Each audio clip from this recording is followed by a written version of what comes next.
आज हम लोग पढ़ने वाले हैं कक्षा 9 अध्याय 1 संख्या पद्धति का प्रश्नावली 1.3 का तीसरा सवाल।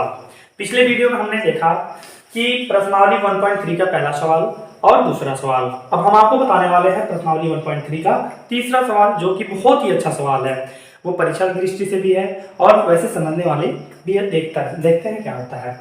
चलिए देखते हैं। निम्नलिखित को पी बाई क्यू के रूप में व्यक्त कीजिए, जहाँ पी क्यू पूर्णांक है तथा क्यू नॉट इक्वल टू 0 है। ठीक है, तो इसमें कह रहा है कि 0.6 पे क्या लगा हुआ, बार के बारे में हम पिछली वीडियो में बहुत अच्छे से पढ़ चुके हैं। दूसरा वीडियो देखिए, दूसरा प्रश्न कह रहा है कि 0.47 पे बार लगा हुआ। तीसरा क्या है, 0.001 पे बार लगा हुआ है। ठीक है, तो आइए हम देखते हैं कि इसको p बटा q के रूप में कैसे करते हैं, अर्थात हमें परिमेय संख्या उसे परिमेय संख्या के रूप में लिखना है। ठीक है, तो इसे हम क्या करना है, 0.6 पे बार लगा हुआ पहला सवाल हम हल करते हैं। हल जिसमें पहला दिया हुआ है 0.6 पे बार। हमारा सर्वप्रथम लगाने का तरीका ये होता है कि जो दिया रहता है उसको हम कुछ मान लेते हैं, माना x, y, z, a, b, c, d कुछ भी मान लेते हैं। ठीक है, तो सबसे पहले हम क्या करने वाले हैं, इसको मानते हैं कि माना जो दिया है उसको x कोई भी चर राशि मान लेते हैं। हम x मान रहे हैं 0.6 पे बार। ठीक है, बार का मतलब ये होता है, देखिए इस पे बार लगा हुआ है, इसका मतलब 0.666 मतलब ये बार बार आ रहा है संख्या। ठीक है, इसको समीकरण 1 मान लेते हैं, कोई दिक्कत नहीं होनी चाहिए। अब हमारा ये काम होना चाहिए कि कितनी अंक, यहाँ पे कितने अंक की पुनरावृत्ति हो रही है, अर्थात कितना अंक बार बार आ रहा है। कितना अंक आ रहा है, एक अंक, वो भी क्या है, 6 है। ठीक है, अगर एक अंक आए तो हम 10 से गुणा करते हैं, अगर 2 अंक आए तो 100 से गुणा करते हैं, 3 अंक आए तो 1000 से। ऐसी संख्याएं अगर बढ़ती चली जाए तो हम उसमें जीरो बढ़ाते चले जाते हैं। तो यहाँ पे ध्यान देने वाली बात है, कितने पे बार लगा हुआ है, एक अंक पे, 6 पे। ठीक है, तो हम दोनों पक्षों में क्या करते हैं, 10 से गुणा कर देते हैं। बहुत ही आसान तरीका बताने वाला हूँ।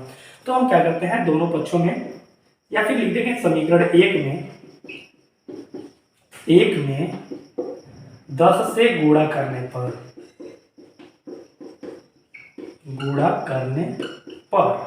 ठीक है, तो ध्यान दीजिए, हम गुणा कर रहे हैं तो लेफ्ट हैंड साइड में भी करेंगे और राइट हैंड साइड में भी करेंगे। तो क्या कर देंगे, 10x बराबर 10 से गुणा किया है, यहाँ पे देखिए 0.666 जो भी हो, ये मायने नहीं रखता कि 4 बार लिखा है 6 बार लिखा है, इसका मतलब ये अनंत बार है, क्योंकि डॉट डॉट डॉट लिखा हुआ है। ठीक है, तो ऐसा ना हो ऊपर देखिए कि 5 बार लिखा हो, नीचे 4 बार, तो शायद गलत लिख दिया हो। नहीं, ऐसा नहीं, बिल्कुल भी नहीं है। अब इसको हम क्या कर देते हैं, 10 से गुणा करना है इसमें, तो हम कर देंगे 10 से गुणा। ठीक है, अब हम जानते हैं कि अगर 10 से हम गुणा करें तो एक अंक दाहिनी ओर दशमलव खिसक जाता है। खिसकने का मतलब ये होता है, जैसे ये जो है, अगर एक अंक दशमलव किए तो एक अंक यहाँ, 2 अंक किए तो 2 अंक, 3 अंक किए 3 अंक। जैसे आप गुणा करके देख लोगे तो समझ में आ जाएगा। तो देखिए इसमें क्या करते हैं, एक अंक दशमलव इधर चला जाता है, 6666 डॉट डॉट डॉट, इसको समीकरण 2 मान लेते हैं। अगर नहीं समझ में आ रहा तो हम बता दें आपको, जैसे देखिए 0.5 लिखा हुआ है, इसमें 10 से गुणा करें तो क्या लिखेंगे, 5 में 50, और कितने अंक पे दशमलव है, एक अंक पे दशमलव लगा दिए, अर्थात देखिए एक अंक खिसक गया है। ऐसे 2 रहता तो 2 अंक खिसक जाता, 3 रहता तो 3 अंक खिसक जाता। तो शायद समझ में आ गया हो, ये दूसरा इक्वेशन मान लिया है। अब हमारा अगला प्रोसेस ये होता है, सबसे पहले हम जो किए वो देखते हुए यहाँ पे आइए। अब इसके बाद हम क्या करते हैं कि समीकरण 2 में से समीकरण 1 को घटा देते हैं। ठीक है, तो समीकरण 2 माइनस समीकरण 1, समीकरण 2 माइनस समीकरण 1। अब समीकरण 2 में से 1 को घटाना है, तो यहाँ पे देखिए 2 क्या है, 10x है। ठीक है, 10x में से क्या घटाना है, समीकरण 1 वाला 1x। ठीक है, अब देखिए ये कितना है, 6.666 डॉट डॉट डॉट। ठीक, इसको ब्रैकेट ले लें और इसमें माइनस करना है ये वाला 0.666 डॉट डॉट डॉट। ठीक है, यहाँ पे ध्यान दीजिए, 10x में से 1x जाएगा तो कितना x बचा, 9x। ऐसा नहीं कि 10x में से x चला गया तो बचा कितना, 9, चाहे या फिर 10। ठीक है, जैसे मान लीजिए अगर हम कहें कि आपके पास 5 लीटर तेल है, उसमें से 2 लीटर आप किसी को दे दिए, तो आप क्या लीटर भी दे दोगे उसे, नहीं ना, बस 2 लीटर तेल दोगे। ठीक, तेल देंगे ना हम लोग, तो 3 लीटर हमारे पास बचा। सिमिलरली वैसे ही हम इस पे कह सकते हैं कि 10x में से 1x गया तो कितना बचा, 9x। तो हम क्या लिखेंगे यहाँ पे, 9x। ठीक है, अब यहाँ पे ध्यान दीजिए 6.000। ठीक है, तो दशमलव के उस साइड वाला देखिए दशमलव यहाँ पे लगा हुआ शायद दिखा होगा आपको, तो 6.6666, इधर भी क्या है 6.666, अर्थात दशमलव के बाद वाली संख्या में संख्या घट जाएगी, बचा कितना 0। अब दशमलव हम लगा देते हैं। अब फिर देखिए दशमलव के दाहिने साइड बाएं साइड देखते हैं कि 6 में से 0 जाए, कितना बचा 6। तो देखिए उसके बाद कुछ है नहीं तो हटा देंगे। ठीक, हमें लिखना क्या, हमारा रिजल्ट क्या लाना है, p बाई q के रूप में। तो सबसे पहले देखिए हम क्या करते हैं इसमें, अब x है, इसमें क्या है 9 गुणा है, तो हम जानते हैं कि गुणा उधर जाता है तो भाग हो जाता है, प्लस माइनस हो जाता है, माइनस प्लस हो जाता है। तो यहाँ पे देखिए ये 9 कुछ नहीं है तो गुणा है, उधर जाएगा तो क्या होगा 6 में आके भाग हो जाएगा। तो देखिए ये स्टैंडर्ड फॉर्म नहीं है, अभी इसको हम काट सकते हैं। जैसे देखिए 3 दूनी 6, 3 के पहाड़ा में 2 बार में 6, 3 त्रिके 9, तो हम क्या लिख सकते हैं इसको 2/3। ठीक है, तो ये हमारा इसका पहला पूरा हुआ। अब हम दूसरा देखते हैं, इसमें बताने वाले हैं इसी प्रश्नावली का दूसरा सवाल। कह रहा है कि 0.47 पे बार लगा हुआ है, उसे हम क्या करना है p बाई q के रूप में व्यक्त करना है। p बाई q अर्थात हम कह सकते हैं परिमेय संख्या के रूप में व्यक्त करना है। तो सर्वप्रथम हमारा काम क्या होता है, जो दिया रहता है उसको x मान लेते हैं। तो लिख लीजिए पहले इसको, माना x बराबर 0.4 और 7 पे बार लगा हुआ है, ना कि 4 7 पे। ठीक है, जिस पे बार लगा होता है हम उसी को बार बार लिखते हैं, अर्थात देखिए 7 7 7 7। ठीक है, और इसको हम समीकरण 1 मान लेते हैं। ठीक है, अब देखिए तो दूसरा हमारा प्रोसेस ये होता है कि देखते हैं कितने अंक पे बार लगा हुआ है, उतने ही अंक वाले जीरो, अर्थात उतने अंक, जीरो का मतलब 100 1000 या फिर 10 ऐसे हो सकता है। तो यहाँ पे कितने अंक पे दशमलव लगा हुआ, 1 अंक पे, तो हम दोनों पक्षों में या फिर कह देंगे समीकरण 1 में 10 से गुणा करने पर, समीकरण 1 में 10 से गुणा करने पर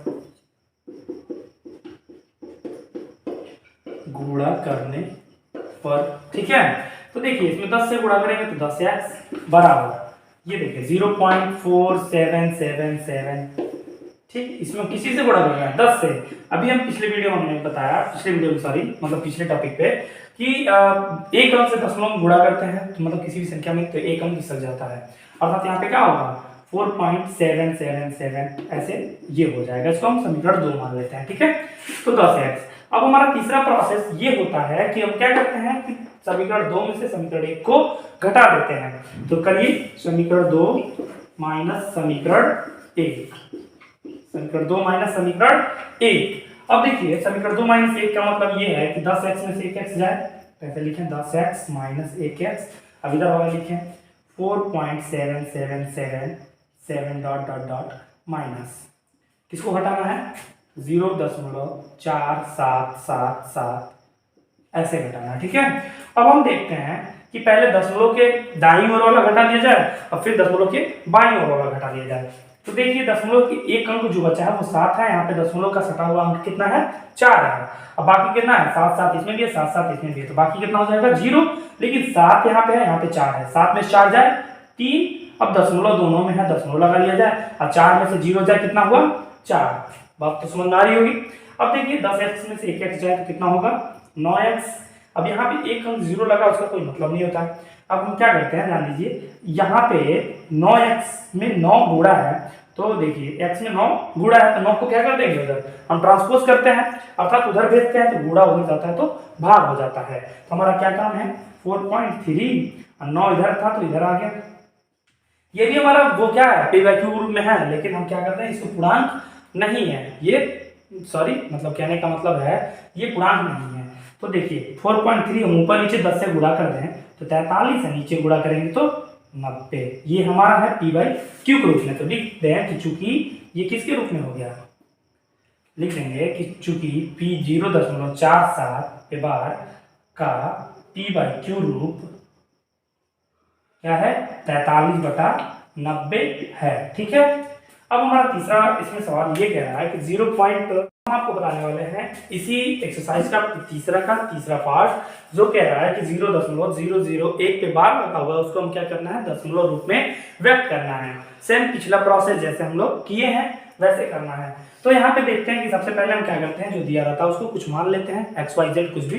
तो माना इसको मान लें x, माना x बराबर 0.001 पे बार लगा है, अर्थात यही संख्या बार बार हमें लिखना है, अर्थात 001 001 001 बार बार, ठीक है। इसको समीकरण 1 मान लेते हैं।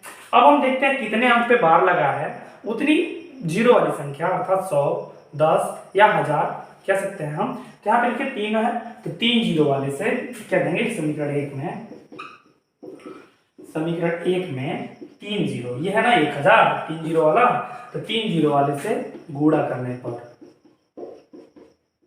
गुणा करने पर, ध्यान दीजिए बहुत ही अच्छा सवाल है। अब हम क्या गुणा किए हैं तो उसको लिख लिया जाए, तो इधर हुआ 00x, इधर कितना हुआ ध्यान दीजिए 0.001 और इसमें हम गुणा किए हैं किससे 1000 से। अब देखिए जितना अंक जीरो होता है उतना अंक दशमलव खिसक जाता है दाहिनी साइड। कितना जीरो है 3 जीरो है, तो हमारा दशमलव देखिए 1 अंक 2 अंक 3 अंक अर्थात 1 के बगल में चला जाएगा। तो देख लिख देंगे ये खसक के कहाँ चला गया यहाँ पे, ठीक है। तो 1.001 ये समीकरण 2 मान लेते हैं। और भी लिख सकते हैं, ये बार लगा हुआ मतलब ये देखिए डॉटेड लाइन का मतलब इसको एक बार और नहीं कई बार लिख सकते हैं। इसको हम क्या लिख लें समीकरण 2। अब ये इधर है 1000x, ठीक। अब 1000x, अब क्या करते हैं तीसरा प्रोसेस हमारा ये है कि समीकरण 2 में से समीकरण 1 को घटा देते हैं। तो समीकरण 2 माइनस समीकरण 1, ठीक है। अब देखिए ये क्या कह रहा है कि समीकरण 2 में से हमें समीकरण 1 को घटाना है, तो लिख लिया जाए 1000x माइनस 1x बराबर, इसमें से घटाना 1.001 डॉट डॉट डॉट में से घटाना है किसको 0.001001 इसको घटाना, ठीक है। तो ध्यान दीजिए हमें देखिए यहाँ पे भी 0 है, यहाँ पे भी दशमलव के बाद वाला में से बाद वाले को हम लोग क्या करते हैं घटाते हैं। तो दशमलव 001, ये भी 001 001, देखिए बाकी सब एक ही हिस्सा है, तो दशमलव बाद कितना हो गया 0। और इधर दशमलव के बाएं साइड देखिए 1 है, उधर कितना है 0, तो 1 में से 0 जाए 1, तो देखिए 1 हुआ। अब 1 के बाद दशमलव लगाए फिर 0 का कोई महत्व नहीं रहा, दशमलव बाद है तो, ठीक है। तो देखिए ये 1000x में से 1x बस घटाना है। मान लीजिए 1000 रुपया है, तो 1 रुपया घटाएंगे तो कितना बचा 999 रुपया। ऐसा नहीं ना कि बस 999 बचा, कोई मात्रक तो बचा जैसे x है। तो ध्यान दीजिए इसको हम क्या लिख सकते हैं 999x। तो x बराबर यहाँ पे गुणा है तो उधर जाएगा तो डिवाइड 1/999 ये हुआ। तो बोल देंगे कि चूंकि अतः 0.001 का दशमलव क्या कहते हैं p/q रूट क्या है 1/999 है।